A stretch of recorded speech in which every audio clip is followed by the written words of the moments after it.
बिस्मिल्लाहिर्रहमानिर्रहीम। जैसा कि आपको पता है, यूनिवर्सिटी ऑफ चकवाल ने अपना CMS पोर्टल लॉन्च किया है। तो इस फर्स्ट वीडियो में हम देखेंगे कि एक कोर्स डिपार्टमेंटल कोऑर्डिनेटर ने या एक HOD ने अगर अपने फैकल्टी को कोर्सेज असाइन करने हैं तो वो कैसे करने हैं।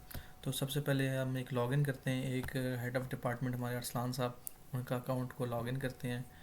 तो ये हमारे पास लॉगिन हो गया ईमेल पासवर्ड से। तो अब हम कैंपस मैनेजमेंट सिस्टम में एकेडमिक मैनेजमेंट में आ जाएंगे। तो यहाँ पे जो आपने सबसे फर्स्ट फेज़ में ये करना है कि अपने पास कोर्सेज़ को ऐड करना है।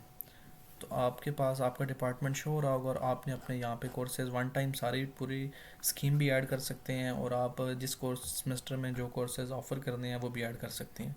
तो जैसे कि एक फ़र्स्ट सेमेस्टर का फंडामेंटल ऑफ पेट्रोलियम इंजीनियरिंग का एक कोर्स है, तो आप यहाँ से कोर्स कोड, अगर आप नया कोर्स ऐड करना चाहें तो प्लस के बटन से ऐड कर सकते हैं।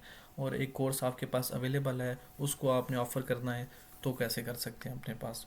Course code, course title, credit, और अगर उसके लैब उसके साथ है, और अगर आप लैब का पेपर अलग से ले रहे हैं तो आपने लैब का एक लैब के कोड के साथ अलग से कोर्स की कैटेगरी, और यहाँ पे उसके बाद आपने चेक करना है कि कोर्स ऑफरिंग में।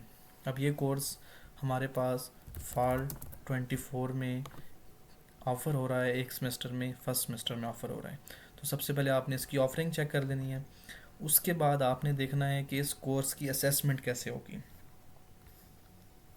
तो असेसमेंट कॉन्फ़िग में आपने न्यू में जाके इसकी आपने सेक्शन लेवल की assessment level, grading level, compilation level, assessment आपने सेक्शन लेवल कर देनी है। तो ये 2 स्टेप करने हैं आपने। उसके बाद आपने एक सेक्शन क्रिएट कर देना है अपने पास, सेक्शन एंड एनरोलमेंट।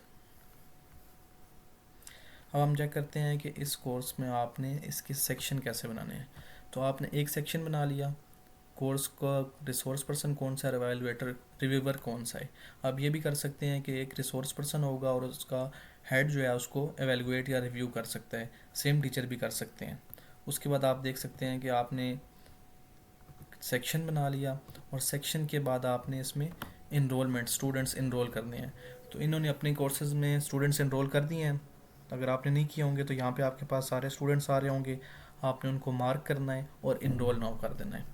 इनरोल के बाद आपने उसको अप्रूव कर देना है। आपके पास दोबारा यहाँ पे सारे स्टूडेंट्स आ रहे होंगे, सबको सिलेक्ट करना है और अप्रूव के बटन पे क्लिक कर देना है।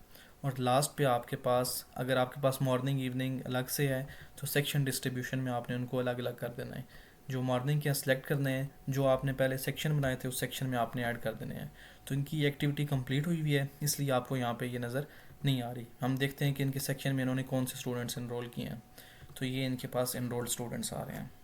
इस कोर्स में ये इनके 30 स्टूडेंट्स हैं। अगर आपने किसी को ड्रॉप करना है तो यहाँ पे ड्रॉप भी कर सकते हैं, अनइनरोल भी कर सकते हैं, और विड्रॉ या ट्रांसफ़र भी कर सकते हैं अपने पास। तो ये बेसिक स्टेप्स थे अपने पास जब भी किसी आपने चेयरपर्सन ने या अपने कोऑर्डिनेटर ने किसी टीचर फैकल्टी को कोर्स असाइन करना है आपके पास।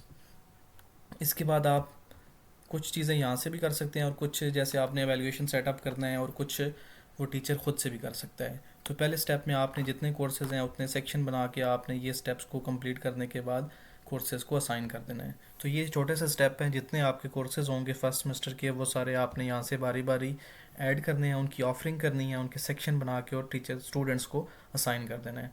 नेक्स्ट वीडियो में हम देखेंगे कि आप उस टीचर अपने कोर्स की सेटअप कैसे कर सकते हैं अपने पास। थैंक यू, अल्लाह हाफिज़।